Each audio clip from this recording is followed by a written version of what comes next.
What's up? So, my husband drives a 2022 Tesla Model 3 here next to me. These are some aftermarket parts that I think are worth investing in. The two that we're going to look at today is the first one is a webcam cover. It's just a tiny little piece of plastic that I can put over the inside camera. Something about covering up that camera feels good to me. This was just like $1 on an aftermarket website. So first one is getting a camera cover for the inside. I'm going to install that. And then the second one is an aftermarket roof cover or sunshade that goes on the inside of the vehicle.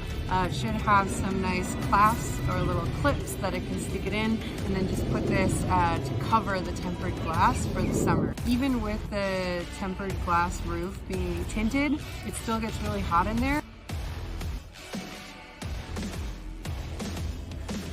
Not bad. Okay, so yeah, last summer I clocked over 167 degrees when my car was just sitting in the parking lot at work. So we will see when the summer comes. Let's see if I can keep the temperatures down. So love this car, but really gotta figure out a way to survive Arizona in a little bit better. So hopefully this is one step to do that.